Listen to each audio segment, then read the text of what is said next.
report. I'm Phil Schneider. I'm an ex-government worker who worked 17 years in the Black Projects, otherwise known as the Skunk Works. I worked predominantly helping to design and build extremely deep underground military basing. Thank you.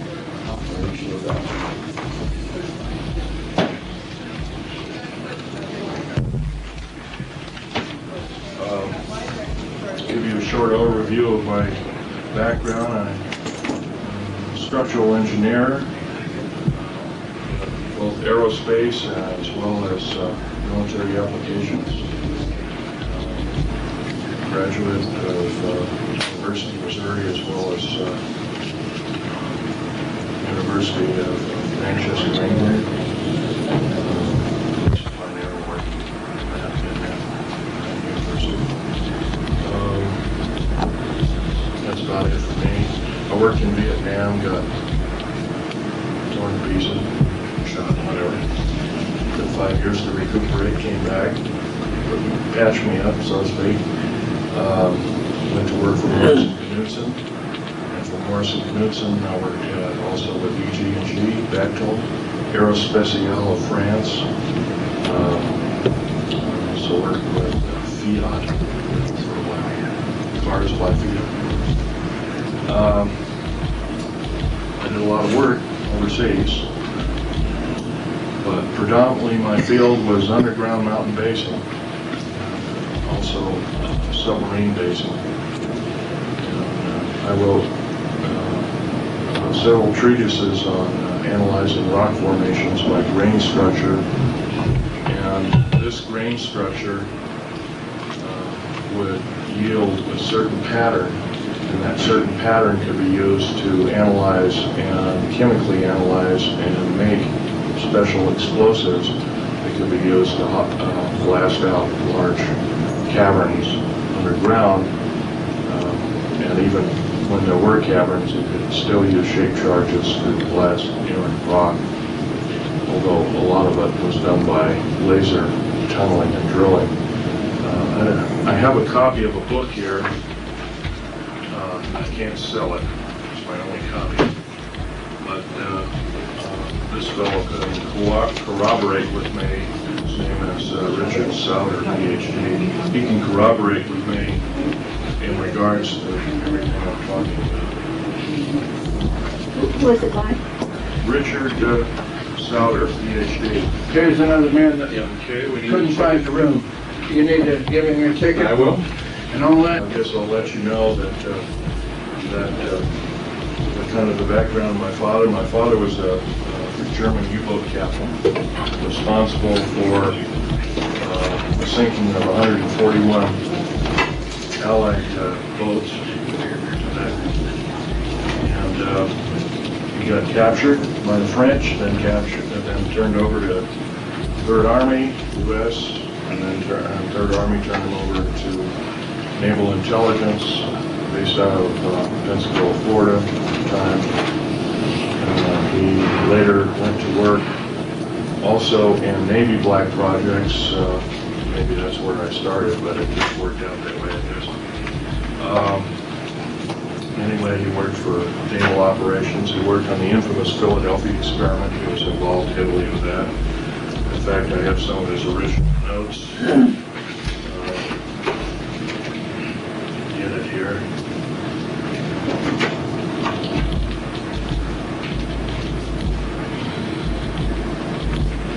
If you don't mind, let's wait a second here. I thought I included them, but I guess I didn't. Strange, they were right here, too. Oh, here they are. These are some of the original notes that he had to go to school to learn them at Berkeley. And they were discussing things like element 104, 105 way back in 1950, so obviously that school was a little more accelerated than schools normally of that particular day, both in atomic physics and also in time variancy. Anyway, my father continued to work in the U.S. Navy up until a couple of years before he died. He died 2 years ago, 1993, May of 93. And, but his main contribution, other than the Philadelphia experiment, was that he was one of the principal engineers of the first nuclear submarine, the USS Nautilus. And he worked with Hyman Rickover on that project to its fullest from start to finish. He helped design the nuclear reactor, he helped design the metals, the containment vessel. He did all the machining of the uranium pellets that were used. He designed the hull predominantly and some of the graving docks, so he was a major contributor as such. Such today that even his ideas in air conditioning and filtration are still used today in all nuclear submarines in the United States. So, that's so much for my father. He taught me a lot. He's a pretty silent fellow over time. He told me that I shouldn't work in black projects in the desert regions. Of course, I told him I'm sorry, I have to work for a living. And in the early 60s, mid-60s, construction work didn't pay really tremendously. And that's where I got to start. One thing led to another. And when I went over to Vietnam, I got 10 times what a normal construction worker would get. And but then the risk was pretty great too. And when I got hurt and recuperated some 5 years later, I got hurt in 1970, and by 1975 I was bouncing around again. And so at that time I went to work for a number of contractors who were primarily underground base builders. And of course, I might give you a brief overview. The first underground bases were basically old gold mines. Just the tunnels were already there. The first missile base, as a matter of fact, I believe it was in northern Montana. It was an old gold and silver mine. And the missiles are still in the old air shafts. The air shafts are re-drilled out and everything. They made a semi-hardened missile base out of an old gold mine, which is kind of unique, in Malaysia. Well, basically the main part of the talk will deal with what I faced underground. Is there anybody here that is in the frame of mind that they can't take gore or that kind of thing? If there is, there might be a problem because I'm going to get rather graphic. I don't like it, but I can say that. Okay, I'll tone it down a bit, but obviously, this workshop basically is everything that I missed in the main talk yesterday, and of course it's pretty hard to cram 3.5 or 4 hours talk in 50 minutes. I've divided a talk into three topics. I'm going to talk about dumb bases, deep underground military bases, call them dumb bases. Right now there are 131 of them, 129 are fully operational. Each one averages about 4¼ cubic miles hollowed out underground at an average depth of 5,000 feet down. Now, of course, some of them are shallower, some of them are deeper. They're strategically located. They were initially built to protect the President of the United States and the government in general, federal government as well as the political government. Somehow the sheer number of 129 bases with basically the size of a medium-sized U.S. city is kind of unfathoming when you're dealing with maybe only 10,000 people in government that would be saved during a nuclear holocaust or war. So obviously these bases have other ulterior means. Some of them have already been used to in-house alien beings. Our government chooses not to let this out to the public for two reasons. The first main reason is that they don't want to panic the public. And their second main reason is that they don't want the public to know the alien agenda. My first part of my talk will be talking predominantly about the alien agenda and what it means for us on planet Earth. And it's going to get pretty graphic. The alien agenda basically is thusly.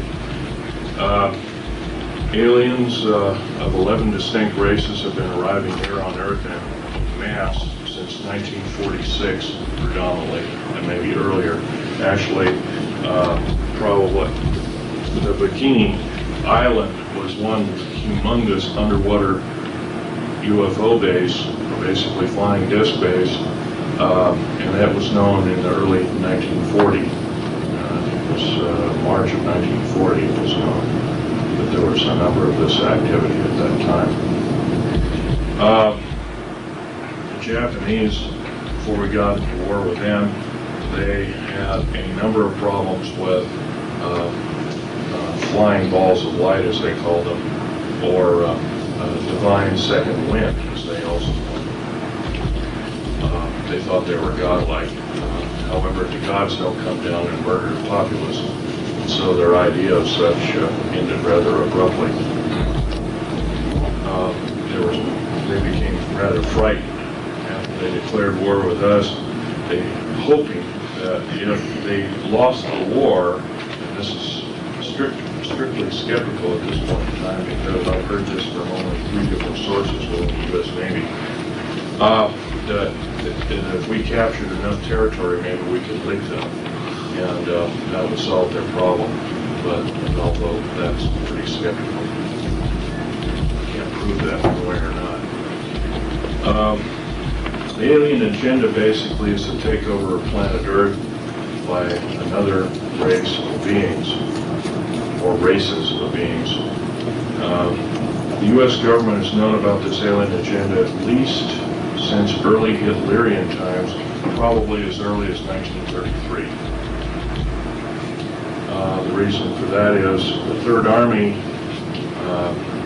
under Patton and others, just afterwards had allured that there was some other agenda other than World War II that was an immediate threat to the people of this planet. In fact, General Douglas MacArthur was one time quoted as saying the very next war, and this is toward the close of World War II in 1945, he actually was quoted as saying, the next war we have will be not from people of Earth, but it will be from people.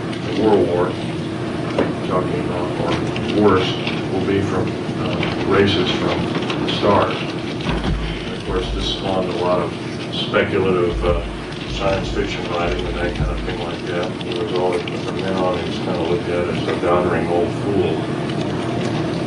He was a very visionary man, saying the least. If anything, he knew about the alien agenda in World War I times. Let me go further back in history. The first UFOs seen and occupants seen in caves and in and around Truth and Consequences, New Mexico, were spotted by U.S. Army cavalry in 1909. So this is a little earlier than most people had thought. Supposedly U.S. cavalry had come across they were chasing some bandits, and they chased them in this area, and there was these caves, and they were rather highly infested with aliens and what they call the silver wing. They didn't know what like. All that was around were very primitive aircraft, and of course there was balloons, and that was about it. 1909 was pretty far back in time. Anyway, the alien agenda means, as far as anything goes. As far as the government is concerned, it is the worst scenario they could ever face, because it involves not only having to tell the public major lies and innuendo all the time, but keeping the public out of their face. Slowly it's breaking down, and I'm helping do that because I remember my forefather of this country, George Washington, one time saying, "An uninformed populace is a populace devoted to slavery." And so one must consider that if we become uninformed and we ourselves have to take up battle against this kind of a scourge, if we're uninformed, then we're defeated already. So I'm not here to panic anybody or start a panic, but I feel that by lying to the American public, this is not the American way. And we need to do something about that. As a matter of fact, as I'm talking, we need to also be talking and doing our homework regarding that. And there's a lot of people who say, well, I don't have the time. You can take 20 minutes a day, can't you? And we can go from there. You'd be surprised what word of mouth is after you found out one little truth, another, and pretty soon it becomes a snowball. But back to the alien agenda. Throughout the almost half of the deep underground military bases in the United States, the 62 of them, of the 131, actually the 129 that are fully operational, the other two are under construction. 62 of these bases are housing both the tall gray as well as the short gray alien, and all of their craft, and of course our government, especially the U.S. Air Force and U.S. Navy predominantly, are trying to break this their technology down into usable technology for our own self. Case in point is this particular scenario. The F-117A and the B-2 bomber, maybe the Aurora, although that's not an accurate rendition of what it looks like. The airframes are predominantly made of alien metals beyond element 109, and metal composites, some of the skins of which are composed of rubber and carbon fiber, and the airframes are composed of complex carbon fibers mixed with elements such as mironite, which is element 123, which is extremely stable. You see right here?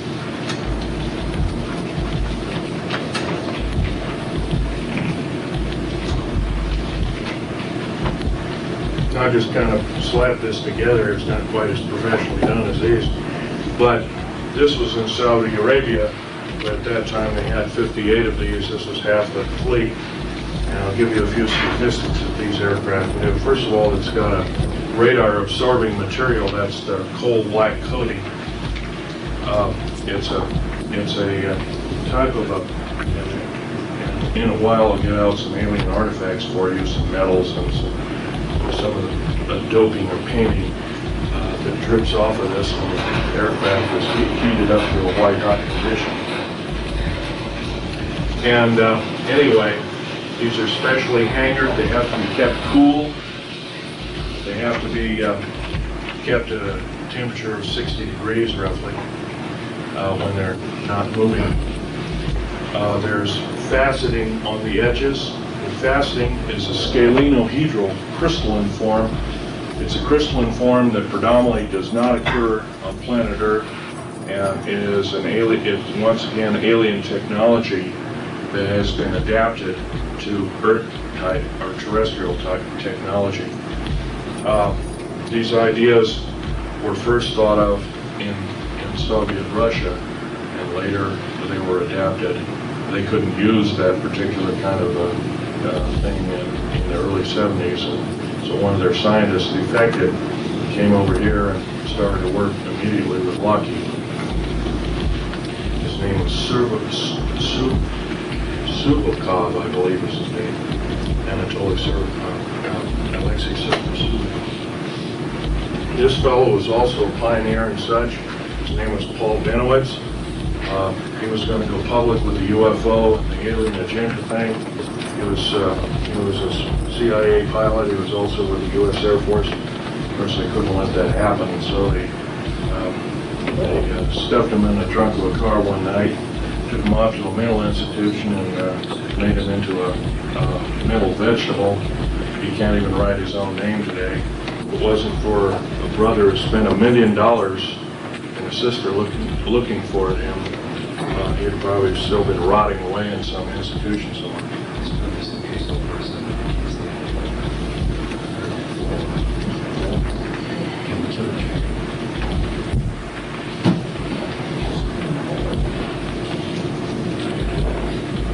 Okay. What we've got here, like I mentioned, is basic alien technology that was adapted for us. Paul Benowitz, once again, he developed the shape of this aircraft, as well as how the bombs were to be dropped. He was also into other projects through Los Alamos. This is in Saudi Arabia, and I'll tell you a few statistics about this during the Gulf War. Would you like to borrow this? Sure. Thank you. During the Gulf War, this particular aircraft had 4 large bombs underneath. They were called smart bombs, cruise missiles, and also rockets and machine gun fire, Vulcan cannon style, but even more advanced than that. I don't really know quite about that. There was one pilot that sat in here. He literally had to be crammed in, actually right up in here. They had to literally wedge him in there, and took a certain weight and size of individual in this aircraft. And all the Computronics was made by Mitsubishi Computronics and Heavy Electric Industries. The jets were both turbine as well as nuclear powered for extremely high flight. By the way, the smart bombs that were used in the Gulf War, 58 aircraft ran 3,706 sorties or missions. 100% of the bombs hit the target. 100% of the rockets hit the target.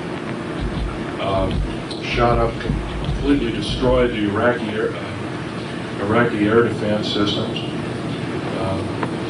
It was a 100% system. Only one aircraft suffered one small hit, or actually where a missile just barely missed it, and it just chipped out part of that, but the aircraft was able to make it home. It was a minor repair. The aircraft's back in service. But anyway, now there's some 179 of these built. They're building about one every other month, thereabout. They're a $208 million aircraft, while this one here is about a $188 million aircraft, and it's fraught with problems. Although recently, the F-117A, Black Jet as they're known as, originally housed at Nellis Air Force Base, Tonopah Test Range, S4, Groom Lake, you name it.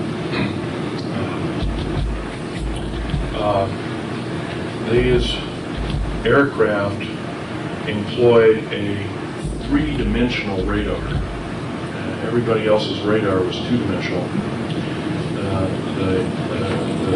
The Black Jets employed a 3-dimensional radar, which was far superior.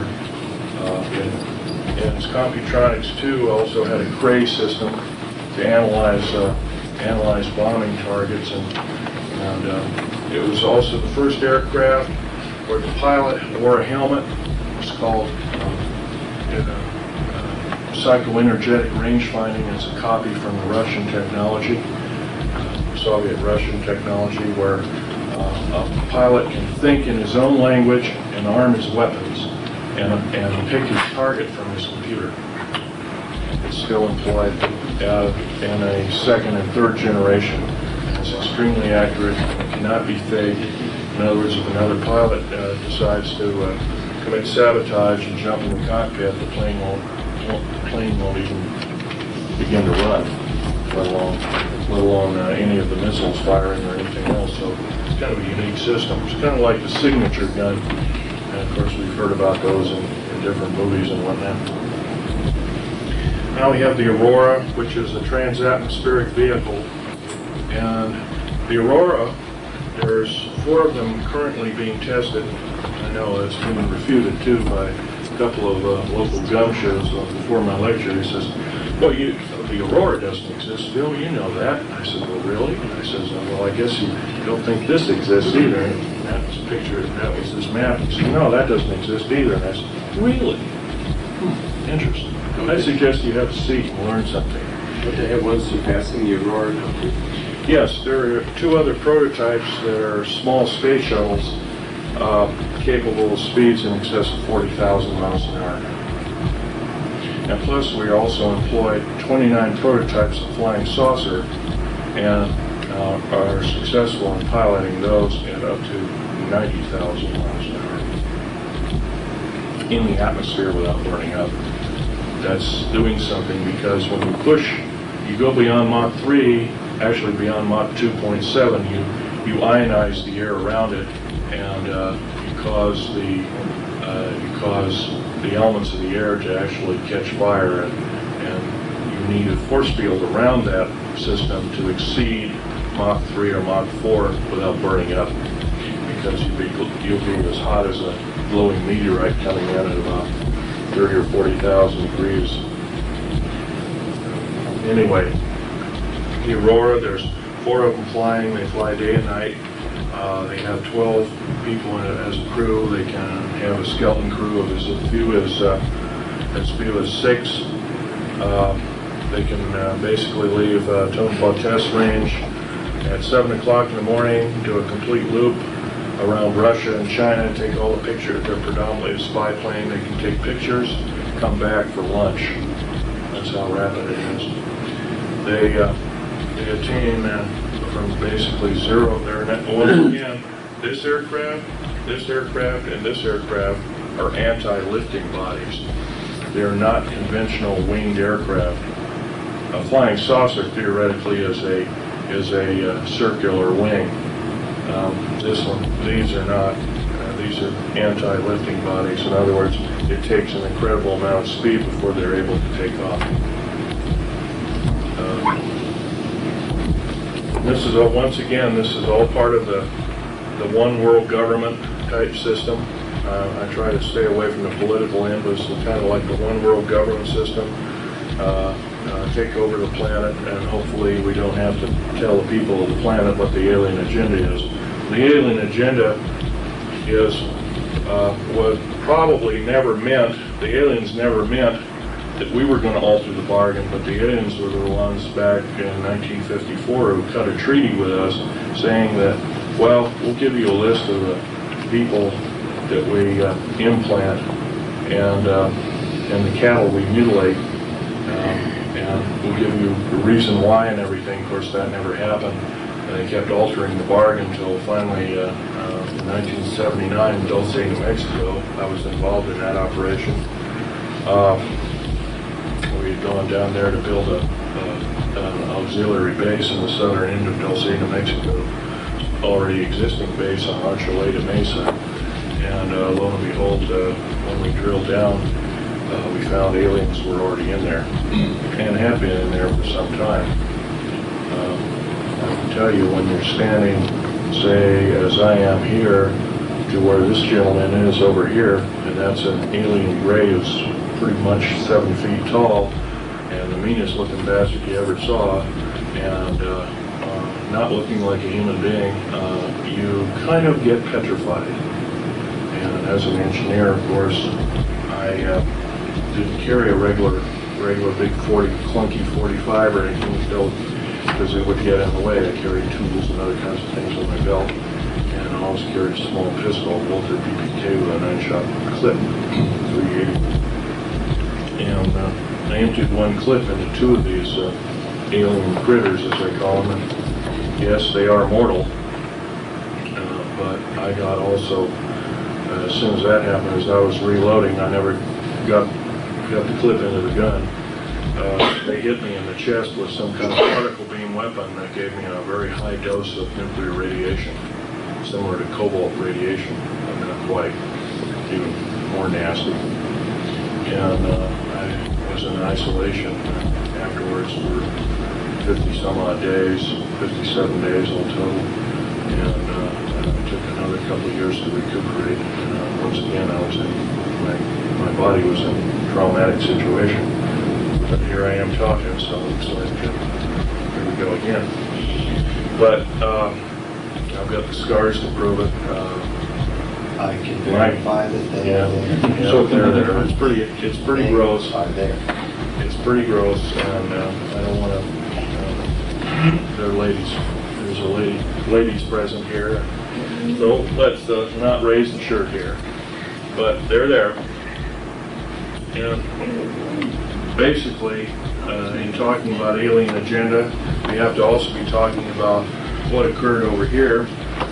This is the Bikini Atoll test. Now here we have an actual extremely large, in quote, mothership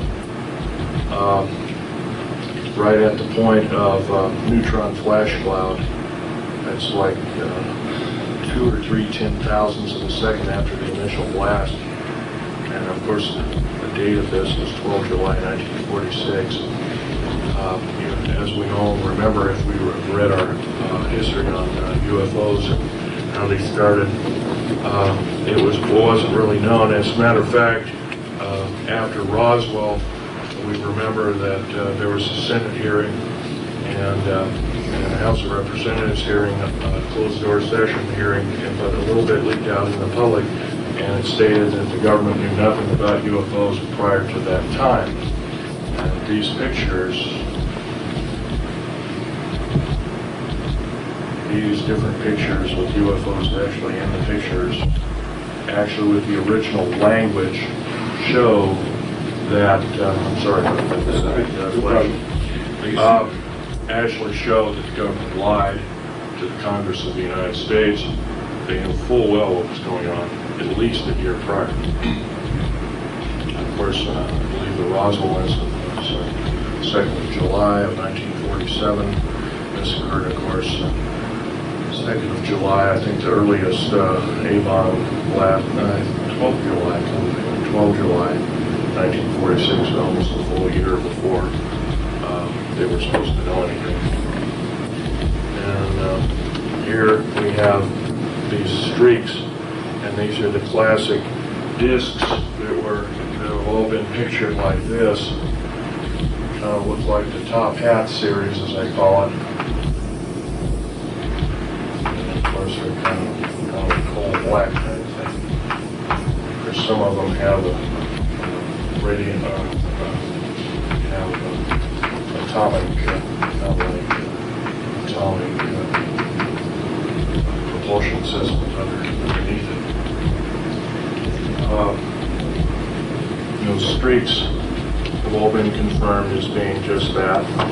They're a Type 3A flying disc. And we have these small white dots. White dots. By the way, these guys here are receding from the ocean, taking the trajectory. They're getting out of there in the worst way. They'll probably not make it because of the radiation factor. But they're exceeding at speeds in excess of 13,000 miles an hour. And the white dots are exceeding 30,000 miles an hour as they're leaving. And they have actually changed the color. They've almost gone out of scope. And you're seeing a photograph, very rapid photograph of a blurred image. Some of the photographs go from a black splash or dash to this white dot system, and then they go out of scope of what we call visual reality. And that takes some tremendous speed to do that. In this particular overview shot, which is an extremely rare photograph of an atomic blast, as far as I know, this is the only one ever shown to the public of an overview of any kind. There are small dots and dashes, basically, as I'd say, and these are old garbage scows and ships and whatnot that they put in harm's way to see what the reaction would be of an atomic blast. And I'm sure the atomic testing was conducted predominantly in case we had to be prepared in using atomic warfare to fight alien influence, and they needed a cover story, so this was the Russians and the Cold War and everything was just a perfect cover story. Although it later became more than a cover story, as we all know.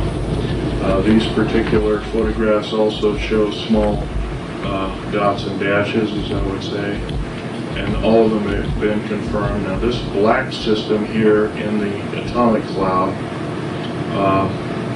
is actually time being ripped up, of course the atmosphere and the clouds and everything, and then time being warped by the initial blast itself, and that's by neutrinos going through and ionizing space, ionizing the atmosphere and whatnot, but exceeding the speed of light, so you produce an antimatter background and you get total blackness. And of course here we have another UFO similar to it is here.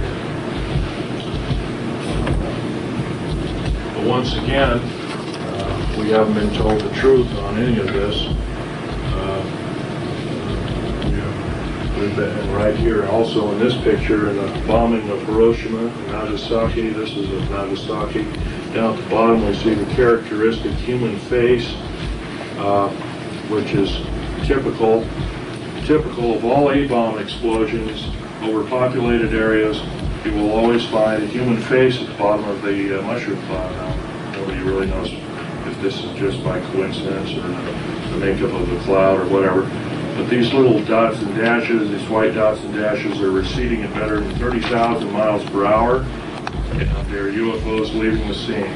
Japan was infested with them. Their Navy had counted better part of 2 million of them toward the closing end of World War II. Once again, it's all part of an alien attack of planet Earth. It's been going on steadily since World War II era. It's still going on, only now is subverted into large quantity, large groups of human beings being actually abducted and implanted, and that's according to the Roper report, which is part of the Remington Rand Corporation, who did the reporting, the Bigelow Holding Company. Now they're in a third generation report, and of that third generation report that was sent out to all the clinical psychologists in the United States, 110,000 of them, stated basically women are being raped by aliens. And I know as fantastic as that sounds, it's backed up by John Mack, Harold Wire, who's an MD as well as a clinical person. John Mack is the most famous, but there's some 90 concerned psychiatric scientists who are trying to form an organization to prevent secrecy on the subject, because they have mentioned this as nothing but government-sponsored rape. 99.3% are women, 0.7 or 0.7% are men. They're abducted, implanted. So it's predominantly a female type monitoring system. So once again, the alien agenda is to disturb the natural progress of the human race, and to alien agenda means. And of course, there's another thing to mention: any outer space alien, regardless of who they are, how benevolent or how evil they are, they're a biological hazard, because we have no defense against their germs. Absolutely none. In fact, they can kill us just by being around. I developed something like jungle rot. I still got it on my feet and on my back, and because of the Dulce, New Mexico thing, I get free hospitalization for the rest of my life. I think I'm a good guinea pig, I guess. But theoretically, that's from being around inside that cave at that particular time. That's the first time I've told any of you people that, but that's basically what it's all about.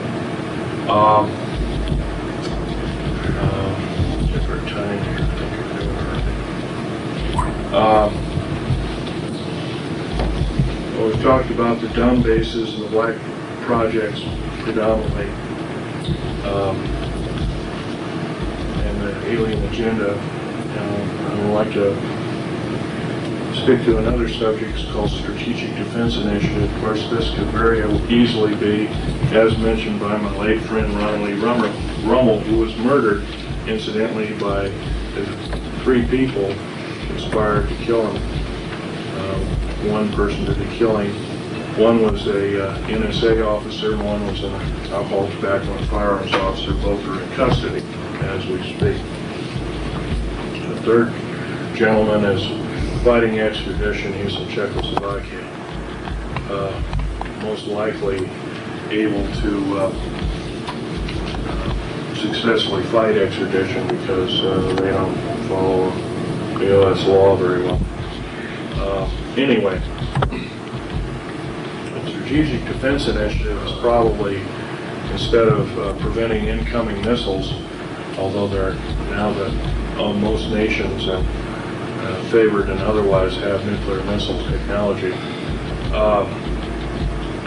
is probably some form of outer space defense against outer space attack, and it's pretty primitive indeed, but it's better than nothing. And the second part of my talk will be aliens and the alien agenda. I've already touched on that. Old alien bases. And like I said, Bikini Island, according to what was studied after the A-bomb blast, that some of the caves that were infested with out-of-place artifacts dealing with UFOs and other kinds of paraphernalia had rock forming around them, so they had been basically an alien junkyard in shallow seas for probably the better part of 10,000 years. So they'd been around. That you might call an old alien base. Dulce, New Mexico is another old alien base, or kind of a botryoidal or clear agate had formed over some of the parts laying on the floor of the existing base, and it takes an extremely long period of time for, geologically speaking, for this to form.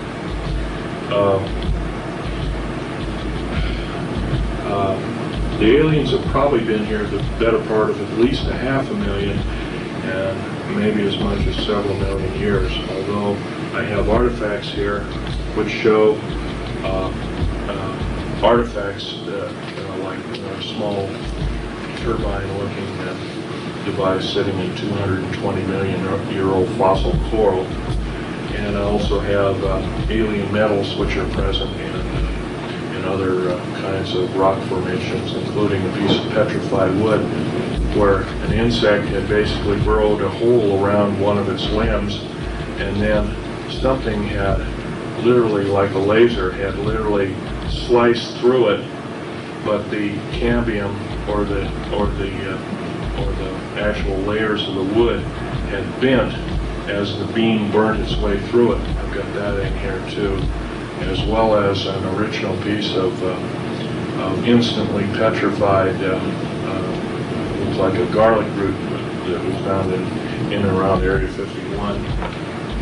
And this particular piece of garlic type plant was instantly petrified. It contains the same exact chemical structure of the quartz crystal, and the quartz crystal only grows in a certain left-handed crystal pattern, and that same pattern is extant on fossil, instantly petrified or fossilized plant life of Hiroshima and Nagasaki. It's identical, chemically identical.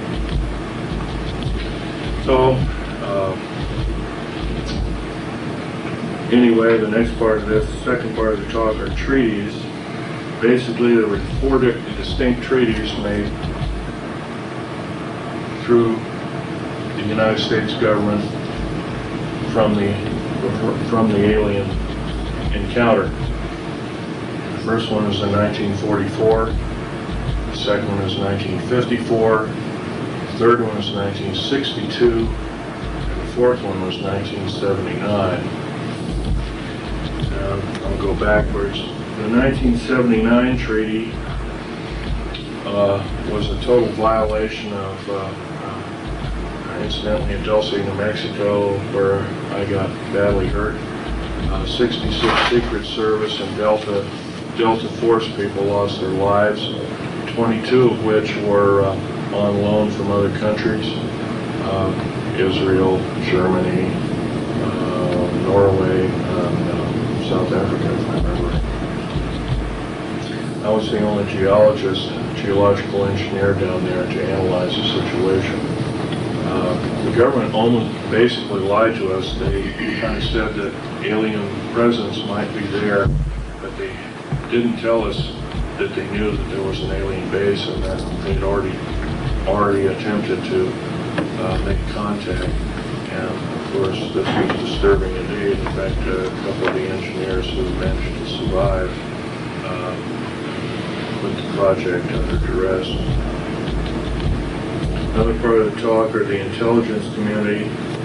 The Nazi group, the World War II Nazi or Hitlerian group, the Fatherland Intelligence Agency, trained our CIA, our OSS, which became our CIA, and other intelligence communities predominantly, and are still being employed today as we,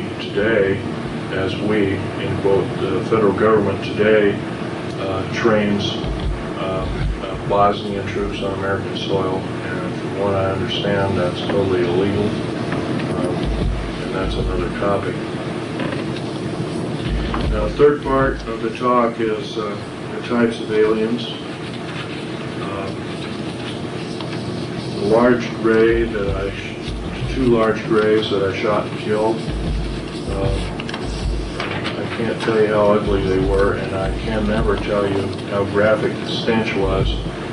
But in the cave there were large cauldrons or tanks. They kind of looked like a big oval cattle feeding tank, but they weren't. They were special, looked like a stainless steel or metallic tank. And they were filled with alien and human body parts, and generally glands and what looked like some kind of blood. Now, I've always been taught that blood after a few minutes starts to congeal, but this was one of these vessels in the melee had tipped over, and all this bloody liquid had spilled out and was a mess, and it was definitely not coagulated.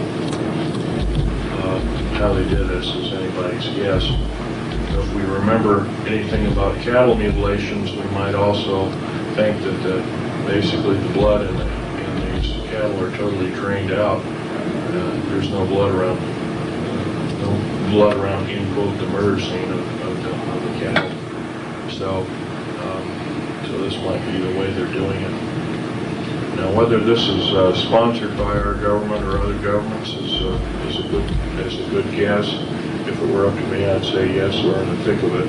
We made a pact with the aliens, and therefore we must know what their agenda is, and also the federal government must also further know that if they keep the big lie going, they must be in the thick of it in the worst way, and if that's the case, they're an enemy of gross concern. Who is we, would you say? We, in quotes, the federal government. The Department of State? Department of State, Department of the Air Force, Navy, Army, Marine Corps, basic force services, plus the military policing facilities, and the FBI and all that different. They're all hooked into the black projects as a whole. In this part of the black projects, there's kind of like an outer sphere of normal black projects, like building everything from these kind of aircraft here, and doing these kind of experiments here, to building aircraft like this, places like this. And that's kind of on the outside. On the inside of this circle, we get a tighter group of people who really know what the main agenda is, maybe even the enslavement of the human race as a remnant, or something as a scenario like that, and then finally a third category whereby whereby none of the other two categories would even hint at the possibility or the horror of what's happening. And it's a very compartmentalized system. I can only begin to guess, even though that I've been in the thick of things from the outer core to the second core level, but I have no idea what's in the third core level. No way at all. And because it's so complicated, I've heard some of this run by me. It's so fantastic. It makes a Star Wars or a movie or a Star Trek novel, Babylon 5 novel look like a kid's toy. I mean, it's too fantastic for me to believe. So I can assume that it might be an otherworldly plan or scenario for taking over the planet, but once again, I can't prove it, so I don't talk about it. Right here, I'm only basically to discuss what I know of the alien agenda and through deep underground military base and the application that I did during this kind of activity for the U.S. government. I'll have a question and answer period in a short time. I've already talked about old firefights. I will tell you right now, I'm breaking major federal law. I'm breaking my entire security oath system. The security oaths, in fact, here's a copy of my 1985 security clearance. You might zoom in on that if you care to. Can you do that? Yeah. Tell me when. Okay. And of course, it's got a picture of me. It's got Department of the Air Force. It's got a control number here. It's got a digital control number and name here. It's got a UPC stripe here. It's got a level L. That was only issued to people that worked at Groom Lake and Area S4. And R, restricted zone R4808E. This is a computer chip camera in the card itself.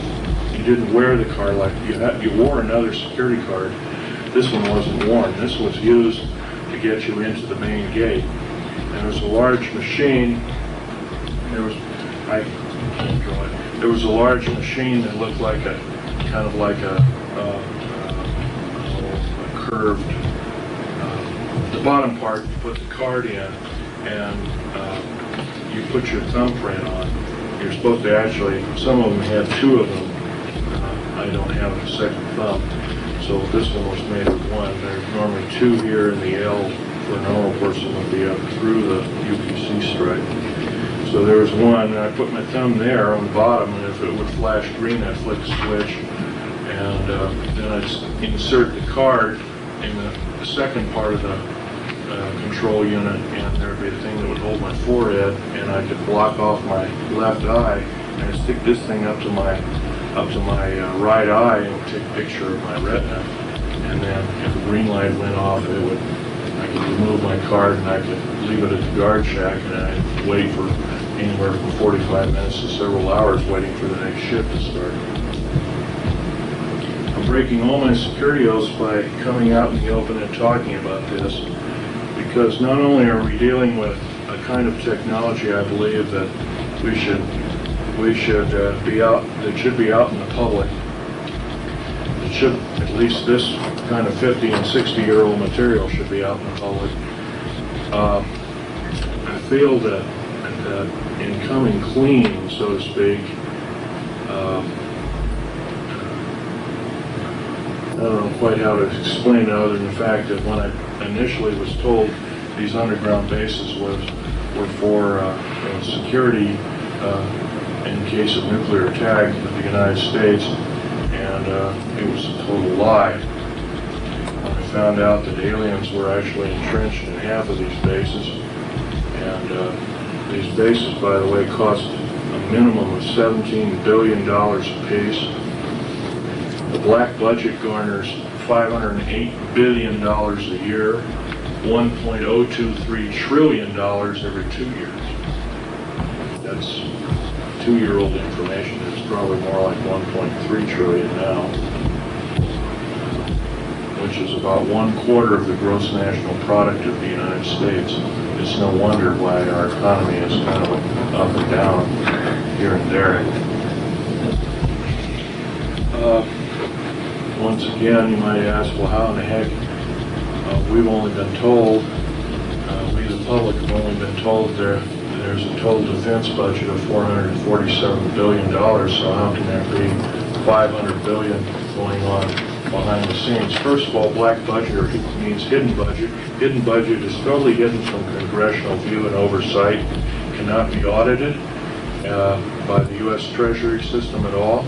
It is a separate, independent taxing body entity within the federal government structure, which, by the way, is illegal. Totally illegal. It's primarily financed by drug operations by the CIA and the NSA and the Drug Enforcement Administration, and now the FBI is implicated also. Recently there was an FBI man who came out of the cold, so to speak, and told all, only to find himself murdered, and he took a vacation in England, got himself murdered. That was in the paper about 3 years ago. Anyway, 9 attempts on my life have been taken, all since the 1st of January of this year.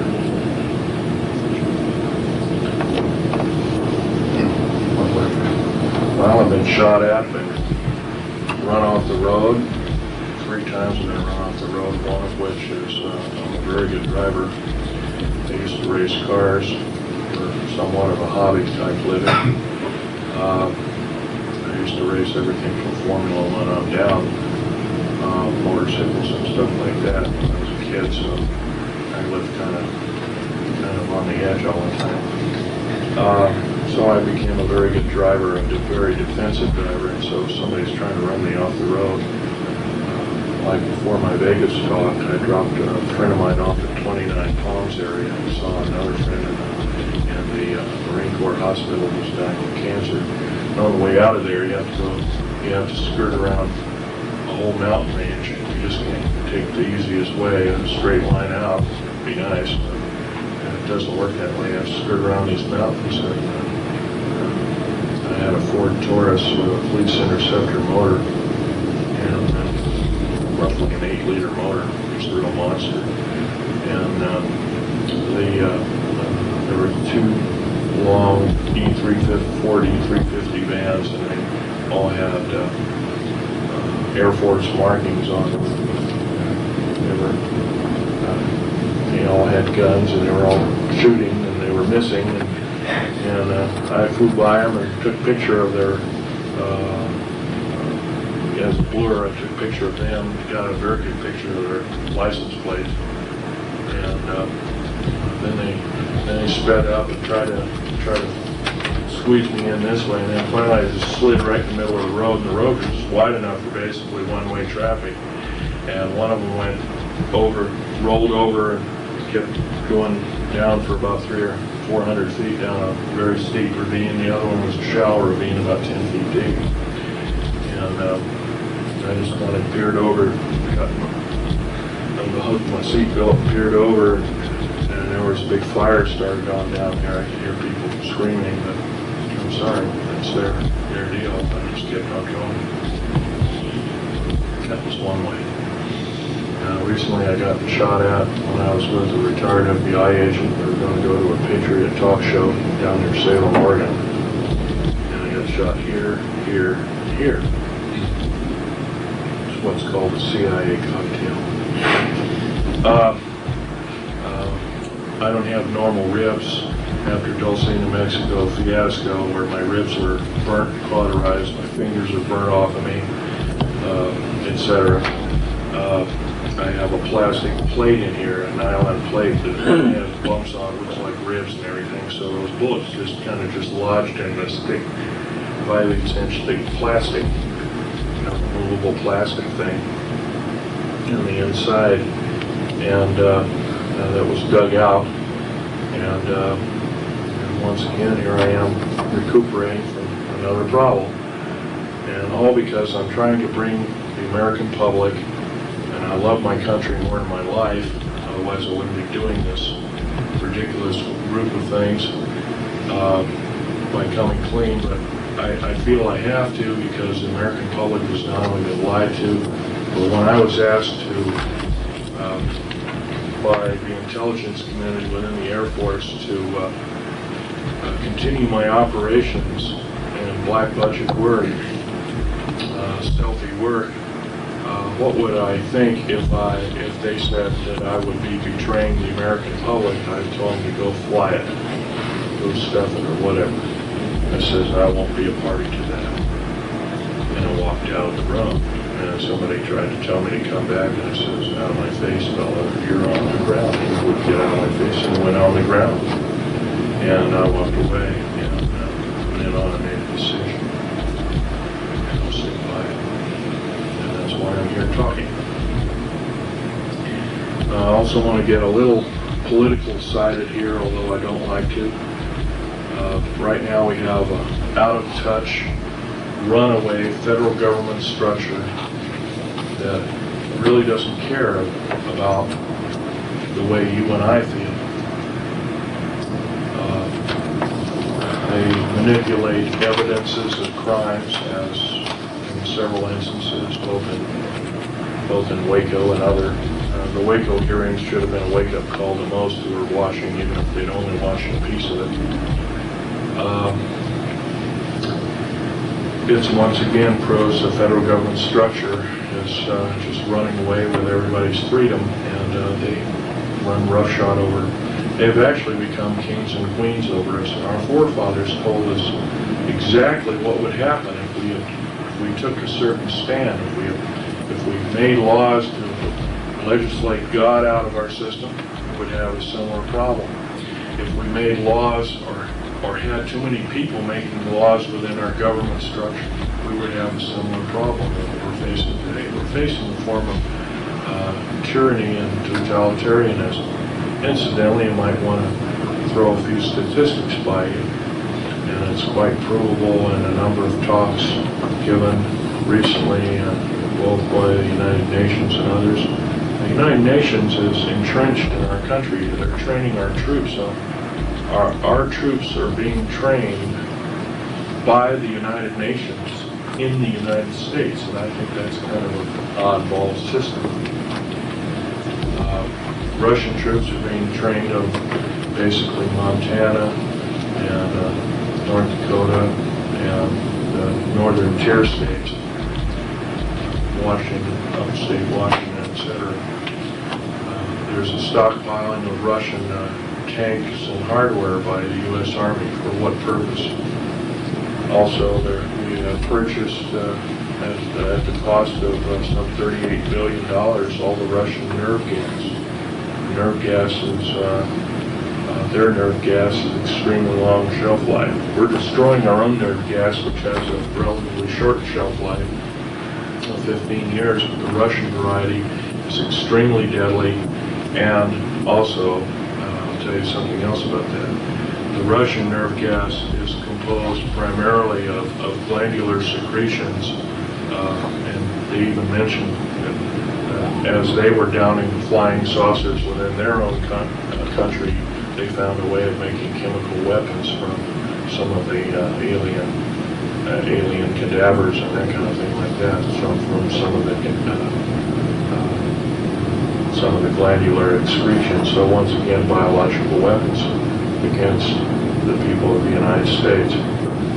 There have been other talks given by other people alluring to this, including Ted Gunderson, who's an ex-FBI agent, who's got tired of the federal government tromping on him, and another ex-astronaut by the name of James Groden, not the Groden of Alternative 3 book fame, but this is another Groden.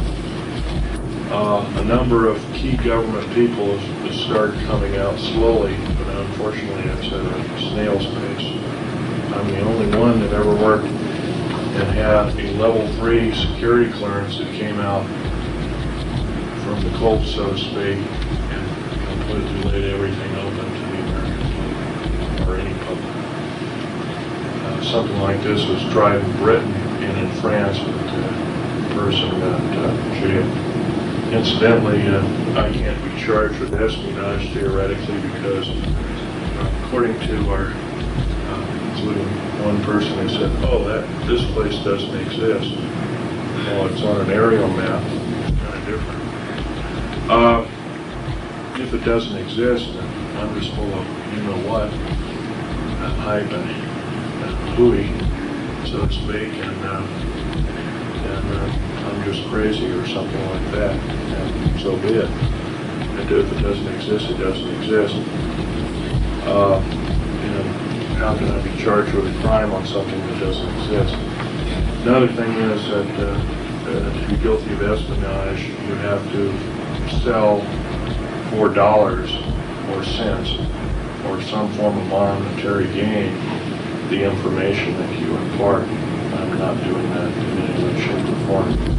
The talk, the lecture, isn't counted. It's actual exchange of money by another individual for the information, for the proscribed information.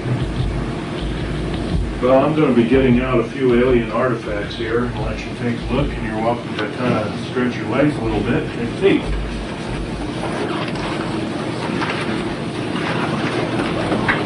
Clear off some of these things here so you can see them. Talking about, if you look at very carefully, and I'll leave my hand lens out for you to take a peek. By the way, when you use this hand lens, you want to get right up on the object like this. You'll see a line going straight through with the wood layers, the cambium coming this way as whatever went through it, burnt through it. It's very interesting. Awesome. And there's another out-of-place artifact, or blue part, so to speak. This is another fossil. This is at one time a cave mushroom, a fossil plant. And something cut it absolutely perfectly, like a laser, cut right through the thing, and part of it slid off, and it later got perfectly petrified, similarly to the Hiroshima and Nagasaki atomic bomb test with a similar signature. Here's this petrified, instantly petrified garlic plant. Incidentally, this is 65 to 100 million years old. This is 105 to 130 million years old. And this is roughly 30 million years old. It has the exact chemical makeup and structure of quartz crystals formed on its surface and on the internal structure of the plant itself, which the top part, of course, the sprout is all broken off. This is the sprout underneath it. And the quartz crystals are identical to material found at Hiroshima and Nagasaki at the three-top spot.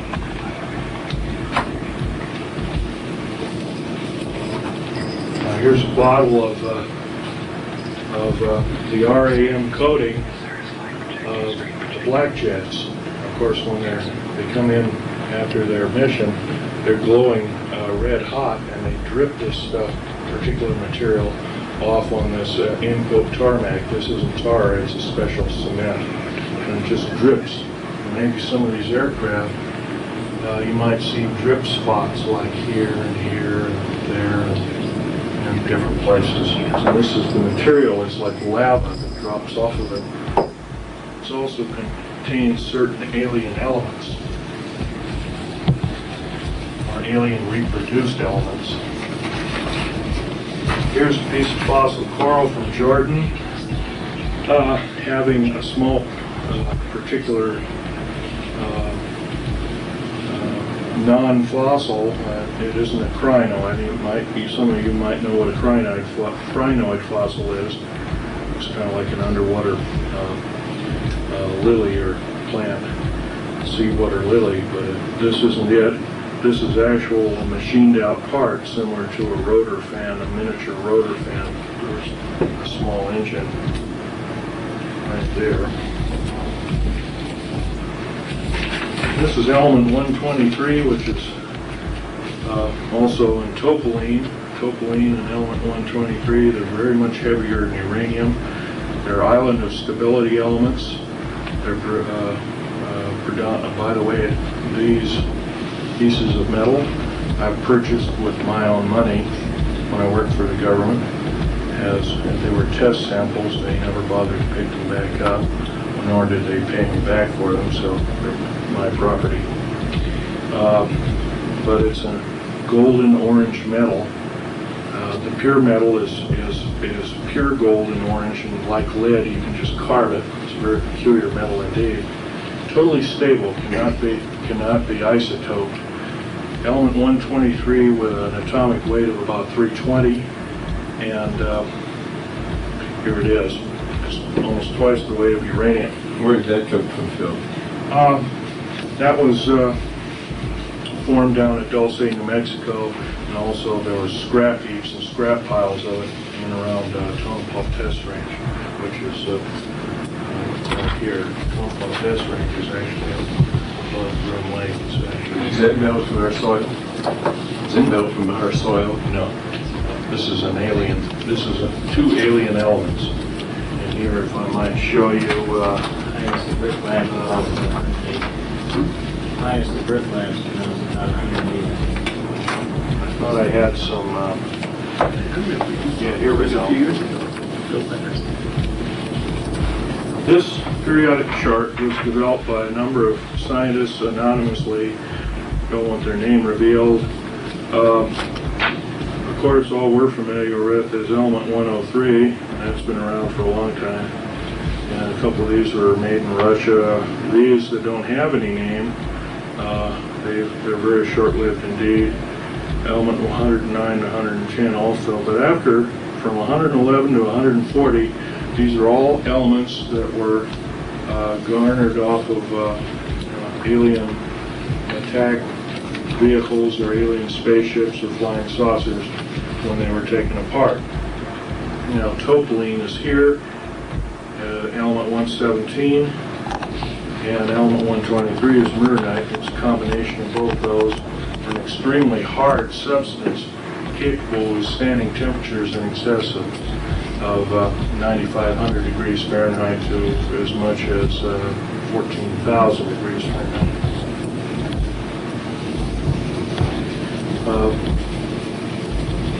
This piece of material is it's a kind of in a fleur-de-lis pattern. This kind of material is lighter than lithium. Of course, lithium is number 3. Might want to point out it's number 3 on the scale. It's a terrestrial element, but this is somewhere between 2 and 3. Between helium and lithium, it also is an alien element. It's what they call a mixture, an admixture element. It's extremely light, and it's used in the airframes of all black jets and F-117A, B-2, and B-1, B-2, and B-30, or the Aurora series. And it comes in a scalenohedrocrystalline form, which is alien.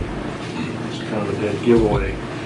Here's a tabular scalenohedrocrystalline form, 4 times the hardness of a diamond, 4 times the tensile strength, capable of withstanding temperatures in excess of 45,000 degrees Fahrenheit before chemical breakdown. It is used in the window the small slit windows. They're in the underbellies and the blackened out windows of the actual cockpit, although most of these pilots fly blind. They don't ever see anything from the ground. So this kind of that's also an alien material, and it is element, if I remember right, it's element 113. Here's another alien element formed in the confines of outer space. You might ask, what are we space shuttling? With all our shuttle missions, of course, we're being lied to every time they talk or open their lips, open their mouth. The same crystalline structure is here as well as it is here. This material is the hardness of a diamond. It's also used in the rotor and propeller shafts of propellered aircraft or rotored aircraft. It's also used in high-speed drills and other kinds of things like that, which are used to make holes in metals that cannot be touched with a welding torch. And this, of course, is that hunk of metal. And I have a real treat here. When I was 14 years old, I was with my father, who was talking to a Sir Johnny Rawlins, Johnny H. Rawlins, who was a British naval sea lord, and he had collected some of the crash retrieval objects of the infamous Roswell crash, and these are actually little bits of the skin that have. And of course, you remember the skin, you couldn't bend it or cut it or anything. The way they did this, of course, they dropped liquid nitrogen on it, and they used a hammer technique of shattering it, and it became brittle. But once again, it's composed of nothing but alien elements, which are, by the way, we're not able to understand where this particular elements come from in the skin. It's the thickness of the sheets of paper you're writing on, and that's all that's needed to be meteor-proof and missile-proof and everything else. And these things have crashed, of course, and they've also been shot down by luck, predominantly not by skill. And I'll let you look at that, but you can handle these other things, but don't handle this. You say you've been shot down, Phil. How would they have done that with a Charge projectile? Charge particle and beam weapon, as well as a railgun. Reusable railgun. And, That works so like the shotgun, you spray it out. no, not really. A railgun is an electronic gun that shoots a projectile about 25,000 miles an hour, much faster than any rifle. I'll have a question and answer period. You can come up, take a look at these artifacts. Here's a couple of magazines. Spotlight. Anyway, here's the Alien Digest that got my friend killed. Here's some of my father's notes. Those are blanks there, but there's the famous popular science about secret airbase. By the way, if it doesn't exist, how come they printed it? Here's the Nazi saucer. That was done by Vladimir Chersky, who was a Russian space engineer of some fame. Here's the new periodic chart of the elements. And you can go ahead and look through it. Incidentally, here is a unique piece of hardware too. It's an ordinary gold watch. The only thing unique about this particular gold watch is that it's a Waltham, but on the back, on the reverse, it's made in Montauk, New York. It just happened to be used by my dad in the Philadelphia experiment. And it happens to be keeping a rather accurate time. Anyway, I need a seat, and I'll let you look. Can we get one of those tires? Actually, heaviest is the Mernite, that kind of gold-looking material. Be very gentle with these. These aren't normal specimens. And one person handling one piece at a time. Can we get a periodic chart like that? These are really good. Yes, I do. These are $4 a piece. Okay, I'll take one. And a year ago, these were secret. Above top secret. By the way, here's your. Okay. Thank you very much. Shoot it. Let's see what this is here for you. After we take a look, and ask you to take your seat, and we'll have a question and answer period, and then I'll wrap it up. Okay.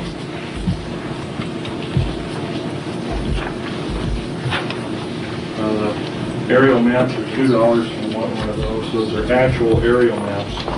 used at Groom Lake, and those were made in 1966. Also have portfolios of selected pictures of the atomic bomb blasts at Bikini, as well as Del Thor. And if there's some of them need labeling, I'll label them for you after the talk. Do you have one like that? Yes, I do. Matter of fact, this I can't sell. Take a look inside of that canyon, so to speak. You get an interesting formation. See how the wood fibers have just literally been separated. Yeah, that's right. Of course, you've heard about straws and going through telephone poles after a tornado. Well, maybe this was that kind of a thing, although it seems a little remote. Are those $20? Yeah, these are $20, and they're a select group. Is this in there too? Well, I'll tell you what, I'll just throw this in. How about that?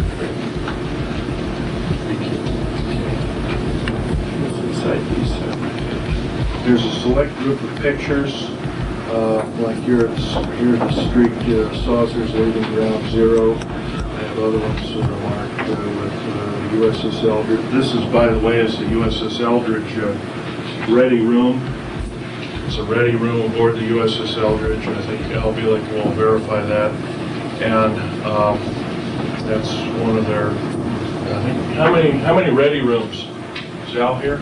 Yeah. How many ready rooms were aboard the USS Eldridge? Theoretically, two. I only knew of one because that's the only one I ever went in. Okay.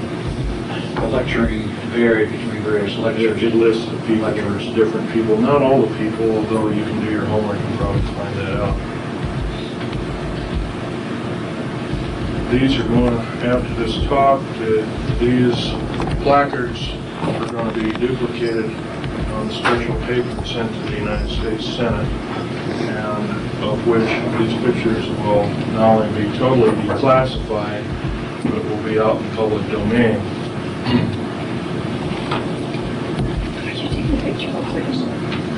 You're taking a picture of all of them.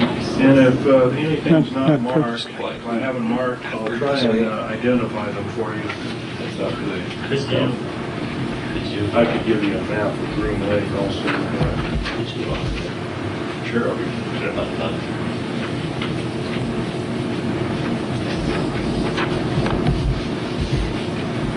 It doesn't work.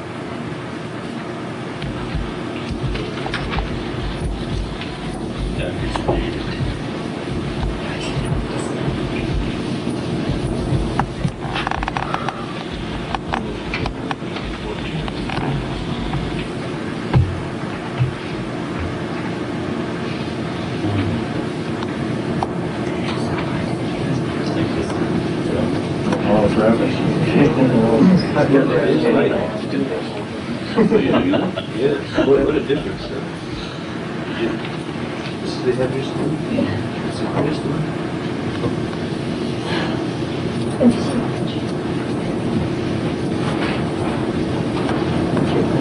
What should say the 300 feet? That's $4. not the only thing I've purchased here.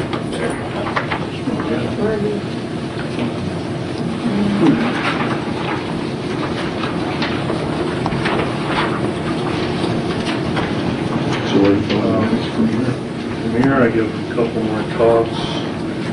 I am uprooting myself. I'm probably going to live in Idaho. Want to go through a boat? No, I don't think so. No, don't get along. It's a shame. I kind of like the guy actually. This is the stuff that's good off to the stuff? Yep, it is. And what is that called? It's called RAM. I call them the fellow who sent them to me, the Aurora drops.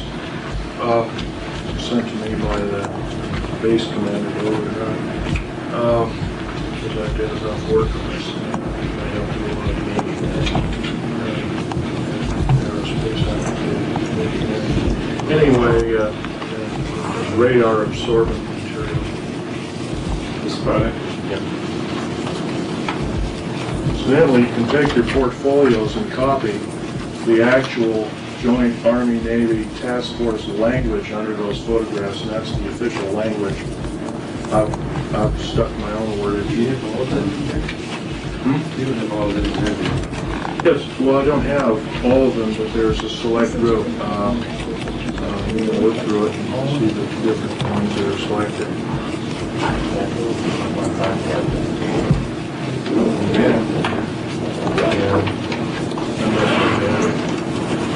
You know, that's 2 years ago, you said? Yeah.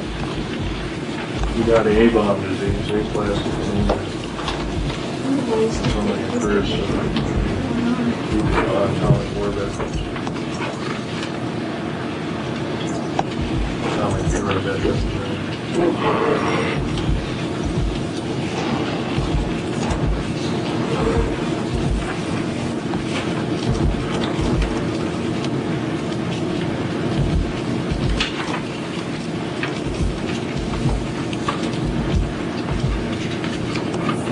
Pardon me, but I'm going to take a seat. My back and my chest still hurt. You want us to wait to ask questions? No, actually, we'll continue to look. We'll just write down the names of the. We'll start the Q&A here in about 10 minutes, 5 minutes, if you don't mind. Okay. Will you leave those out? I don't want them to video. I think you'll have to sign up for the video, and you may have to. I said I don't want to be in the video. I want to see them. Oh, okay. Did you hear the lady? She doesn't want to be in the video, but she'd like to look at those. Go ahead. So when she's up here, will you shut your camera off? I don't.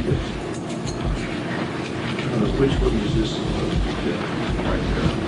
No, I mean, which you got is this? Right here, this one. Flying disc, living ground zero, Joint Army, Navy Task Force 1 photograph. Whatever you're supposed to Is that This was the Bikini Island. Oh, okay. Bikini Island. This was one.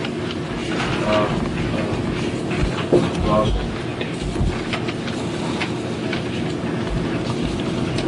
What date is it? 47? Yeah. July 1947. Piece of paper, and so I'm signing it. And when I walked away, 29 other engineers walked away in a group. We submitted our papers to the U.S. Supreme Court immediately through the Circuit Court of Appeals in San Francisco. Withdrawing from the job? Department of Justice. Have they had problems like you?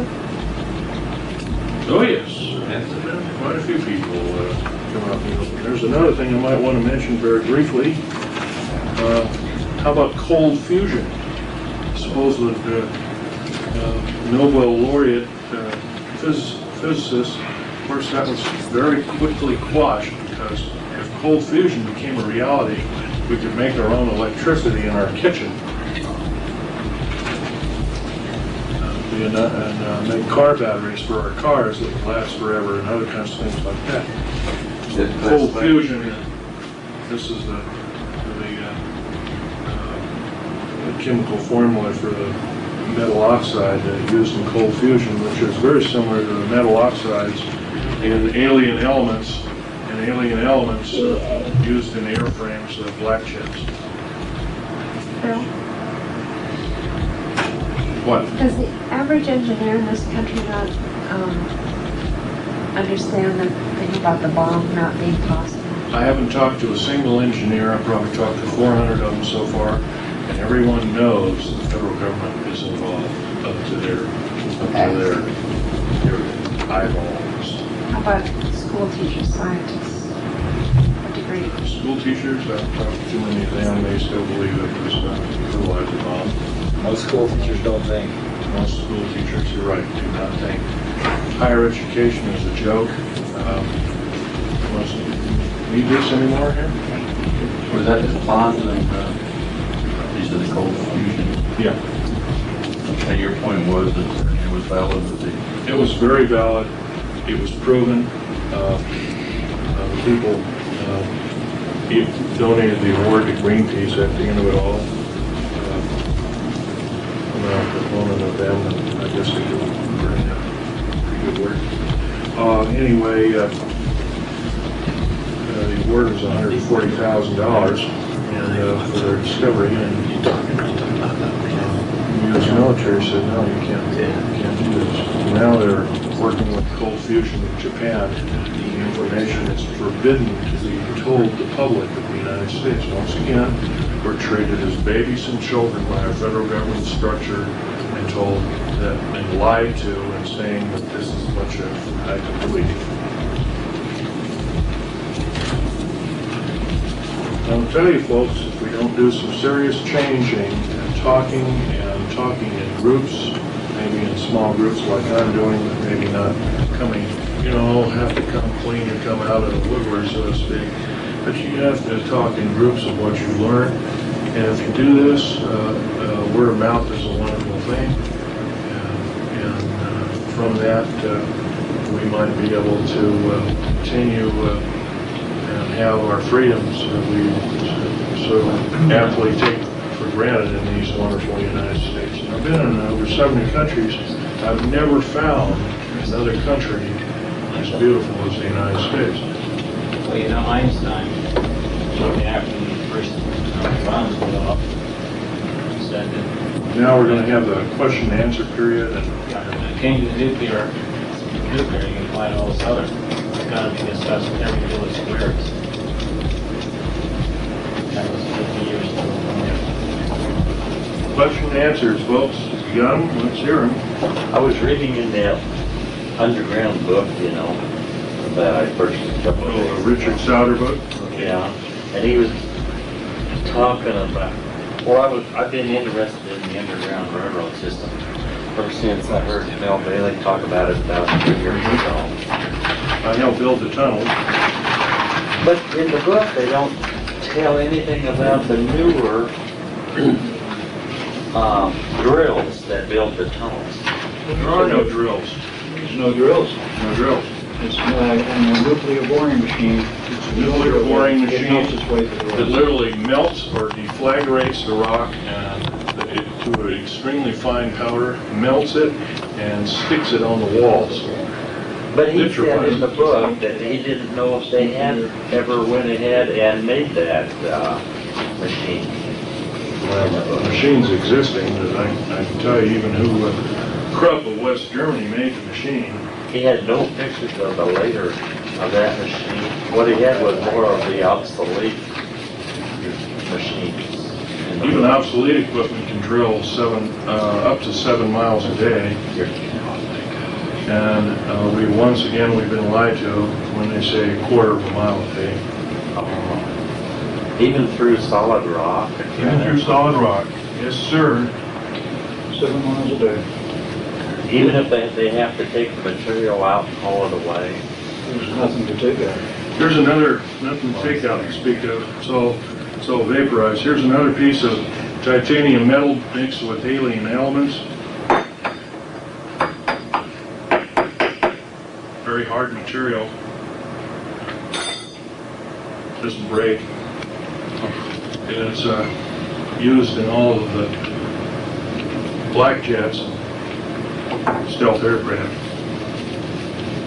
Why was the big mercury mines that were found by Las Vegas, why were they confiscated?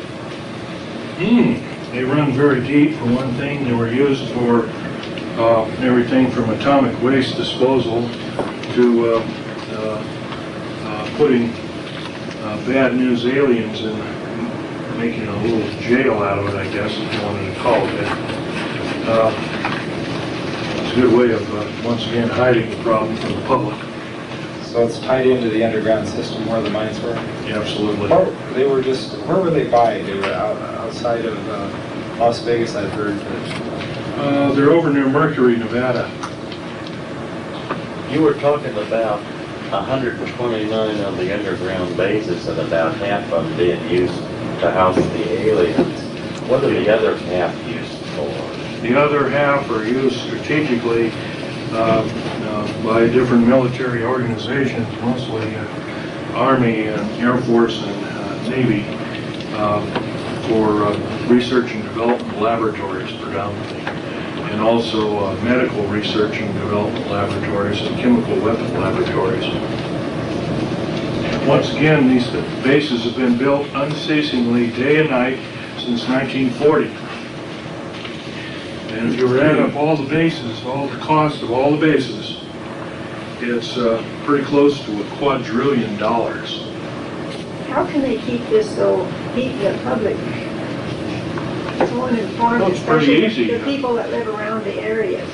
It's pretty easy to keep it away from the public. They've done a real good job of it, with the exception of people like myself that come out of the woodwork. So to speak, the public believes the lie, the big lie. Of course, you know the old adage about lies is you have to keep telling them to keep, and then you get to a point in time where you believe them to such a degree that you become part of the lie. You live the lie. Is this where they do their cloning? Supposedly, a lot of these things are horrific beyond degree.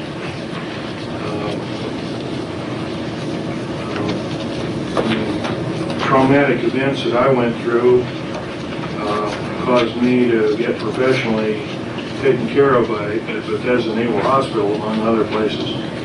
And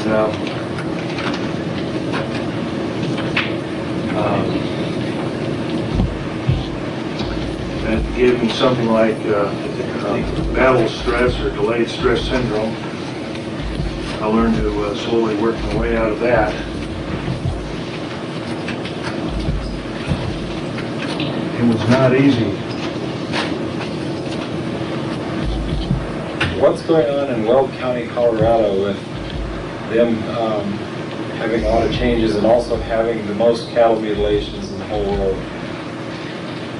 Cattle mutilations are government-sponsored alien operations and have been since they were first started in 1967. Actually, they were probably going on much earlier. And the upshot of that was we allow the aliens to extract glandular secretions from animals, mixing them with their own. In exchange, we'll give them plutonium products for their drive, for their spaceship drives, among making alien elements for them, and they give us the biological weapons. Isn't that a nice, horrible scenario? So this kind of stuff is bad news indeed. By the way, being a U.S. citizen in good standing, I can't stand it anymore. I think we can do better. And if our government officials will not keep, in other words, if they keep telling us the big lie, keep reporting the big lie, I think it's time we not only vote them out, we demand them out. We impeach them out. And if we can't do that, I advocate just what our founding fathers say. The federal government structure out of control is totalitarian slavery. And we must vigorously fight them out. And of course, the trouble is with revolutions, folks, they always end up killing their own people. And I don't advocate the overthrow of my government. But right now, my government is not in touch with me, or you, or anybody else. And it's kind of mood after that. What again was the number of estimated alien downed craft? Pretty close to 800,000 all total. As we speak, the Russians are shooting down 2 a day per province within motherland Russia. The Southern Hemisphere, 6 per day. The United States, 1 per day. And Europe, 1 per day. It's a full-scale invasion. Just because you don't see them over the White House.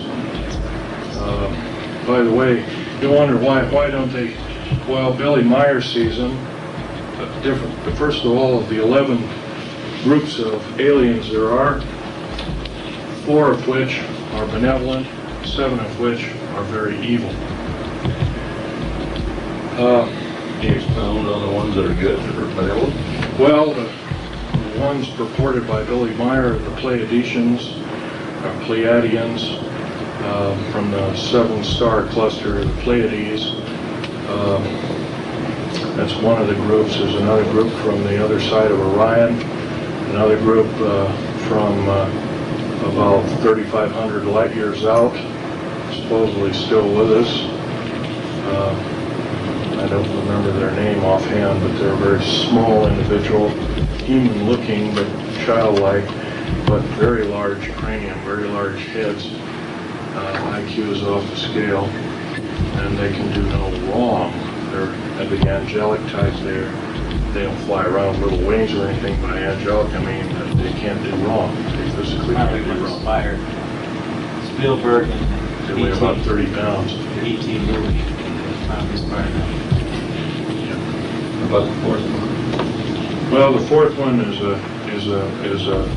really 2 groups, and they're extremely tall individuals. They're predominantly ocean, deep ocean.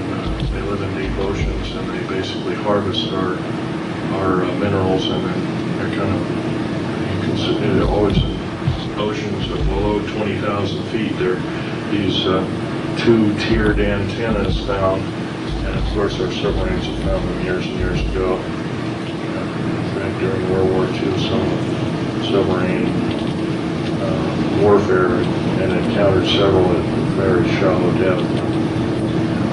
They didn't know whose weapon or whatever they were. Are the aliens our biggest threat, or is our federal government the biggest threat? Both are our major threat at the present time. It's bad enough we have one, well, that little 2. Does Will County, Colorado have an underground base in that area? Colorado has 3 underground bases, one at DIA. I believe what you mentioned, what was it, Weld? Weld County is the biggest, one of the biggest counties in the United States. I believe it's in the northeastern section of that county, if I remember right. I'd have to look at a map. I can identify every base on a map. I have the latitudes and longitudes of such bases. By the way, if I mention that does entail espionage. If I mention all of them, and I cannot do that to the crowd, and I want to keep on talking as much as I can. So that's one thing I promised to do, but I have to break my promise, and I'll tell you that I was wrong in the beginning. I encountered something when I was back east. I visited friends up here. You'll have to speak up, otherwise. I visited Minnesota. I was coming back and I decided to take a different route to get off the interstates and take U.S. Highway 36 across northern Kansas. And about 20 miles from the Colorado border, there was suddenly construction. 36 was completely cut off. And detours went way around, and I didn't do that. I just went down and got on I-70. But over that area, about, I guess, 15 minutes later, I saw strange formation clouds in perfect chrysalis. Strange. And I was convinced there's something very active. And it was usually cut off in U.S. highways. The name of those clouds is, if I can interrupt, is altocumulus lenticulatus, or lens-shaped clouds. Almost always predominantly, there are 2 kinds of clouds. The kind, if you go up to Virginia City sometime in April or May, you'll see these clouds that come right up, roaring up to a steep mountain. You'll look at them and they'll just disappear. They'll cease to go over your shoulder. It's nothing.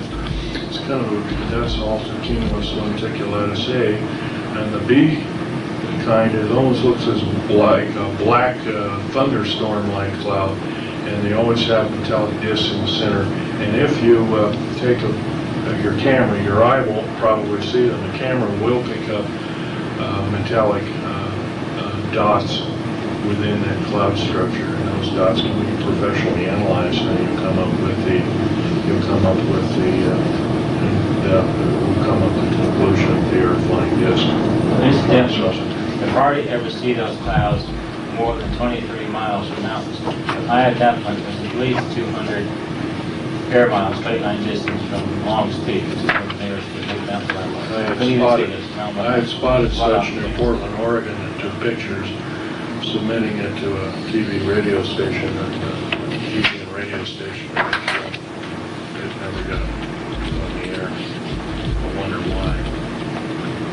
But they're rare clouds. If you ever have a chance to take a picture of them, you should. What causes the clouds? Well, the natural formation, of course, is altocumulus. They're extremely high cumulus cloud formation. Of course, cumulus is a building. It's a big, kind of like a thunderhead or a thundercloud.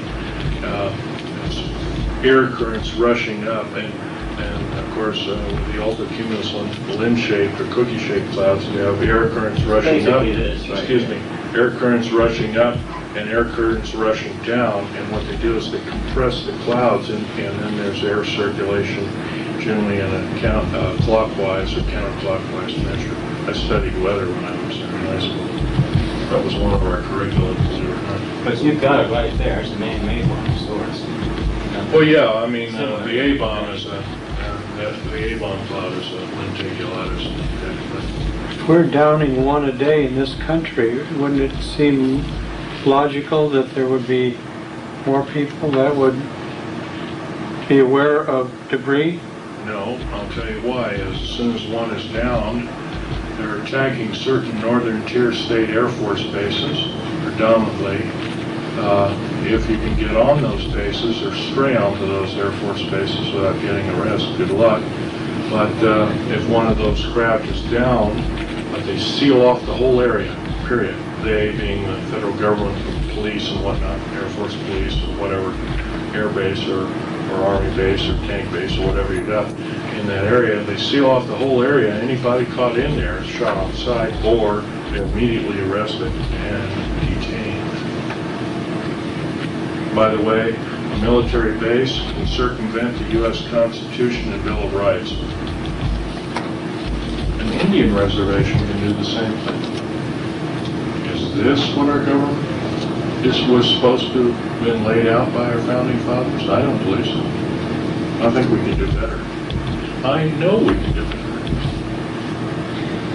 I also know that our present government's stature is so punitive, it's very reminiscent of early Nazi days with Adolf Hitler. In fact, New World Order was taken from his manifesto, so to speak, in 1933. He actually said, "We will form a new world order." Where was the third one in Colorado? You said one was DIA, the second one was the northeastern part of Weld County. One is down, I believe, you know where Telluride, Colorado is? Yeah. Okay, it's due east of Telluride by about 13 or 14 miles. And you can't miss it because if you take some of the side roads, you'll see vented air shafts coming right out of the rock. That's typical of an underground base. Or if you're traveling along by car, by jet, you'll see a truncated mountain. Remember the truncated mountain? You saw as we were curving around going to Las Vegas, and the plane was banking like this. And I said, "Hey, Al, look at the deep underground military base." And the cockpit door was open. It says, "Oh, God." And what they did is they did this and worked around, and just as you got your camera out. Right. I already had a picture of it. And that was, by the way, one of the bases at S4, because it had circled around Area 51, and that was one of the bases. So I actually saw it from the air. It's been there, for about 30,000. How deep are they?